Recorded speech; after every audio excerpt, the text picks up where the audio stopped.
Today is our midterm examination, a chance for you to question and examine me.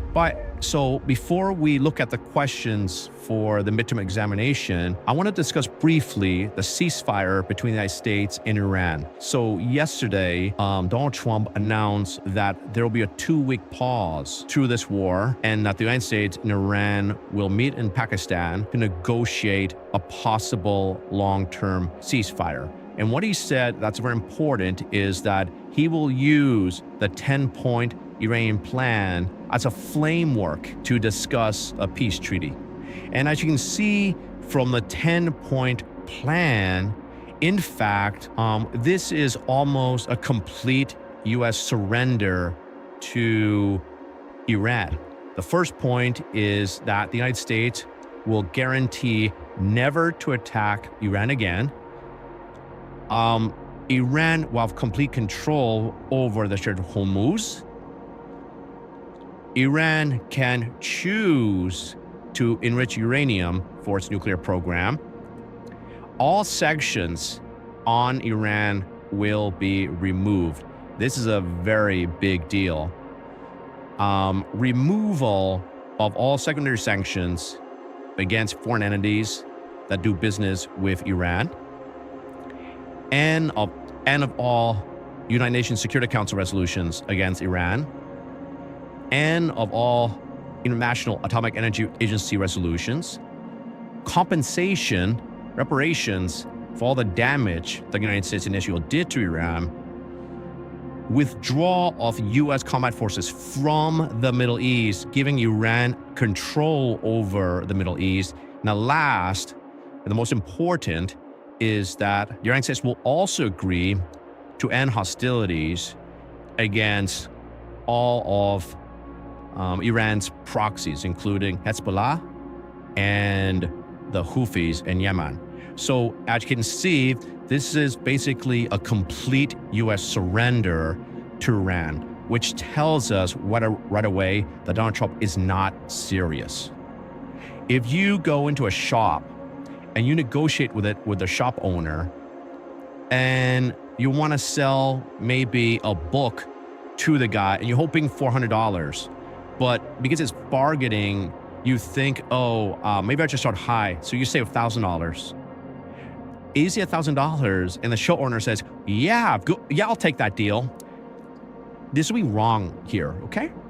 All right, so there's something very wrong, and there's very little chance that the ceasefire will hold.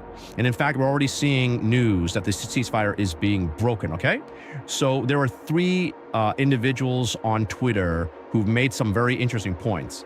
All right, so in this tweet, Mr. Bojack said that, listen, if this is really a ceasefire, why is the United States continue to send aircraft carriers, the USS George Bush, to the Middle East? What they're really trying to do is buy time in order for their ground troops to get ready to attack and seize the strait. So once everything is in position, then probably what will happen is that Israel will launch a false flag against the Americans, which will justify an American attack against Iran, right? So that's a possible scenario. But again, the question is, if this is really a ceasefire, if Donald Trump is really intent on peace, why does he continue to send U.S. forces to the Middle East?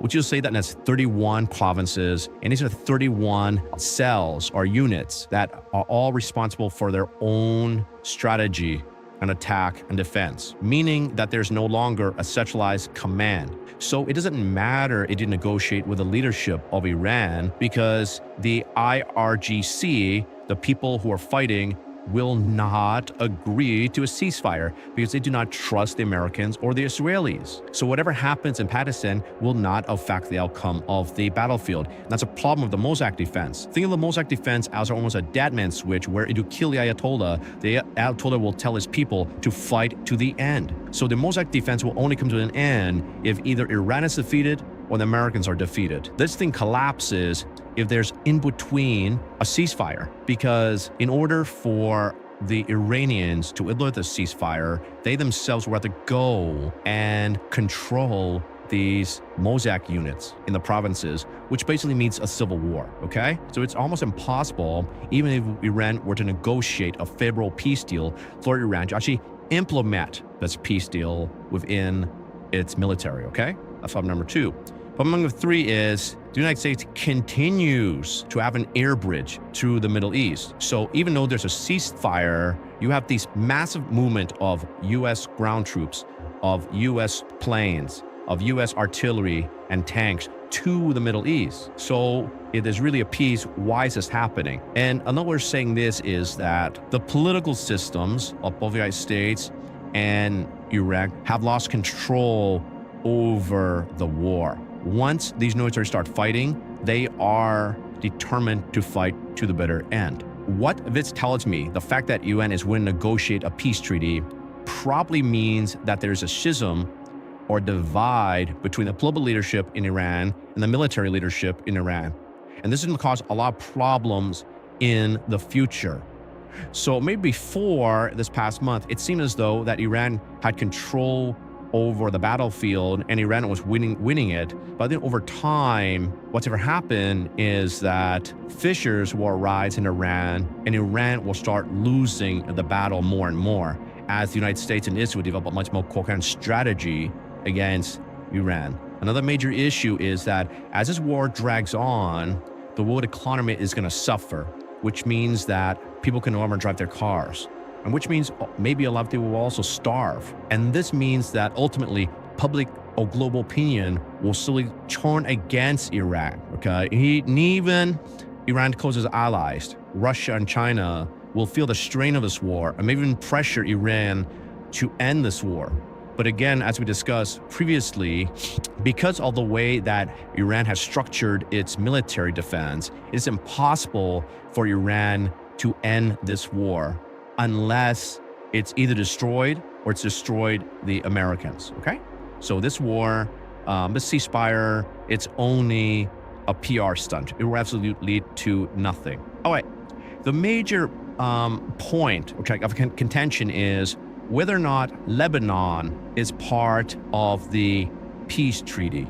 So the Iranians believe that this peace treaty also includes its proxies, specifically Hezbollah in Lebanon and the Houthis in Yemen. But after this peace treaty was announced, Israel launched more than 100 strikes in 10 minutes across Lebanon, killing 250 people, at least 150 people. Iran is obligated to defend Hezbollah. If Iran breaks the peace treaty and defends Hezbollah, then it is Iran's fault, okay? And the Americans have come on and said that, well, you know, we agreed that Lebanon was not part of the deal. We thought that Hezbollah wasn't part of this deal, but the Iranians thought it was, okay? So this is a misunderstanding, okay? But it tells you that the Americans and Israelis are not serious about maintaining the ceasefire.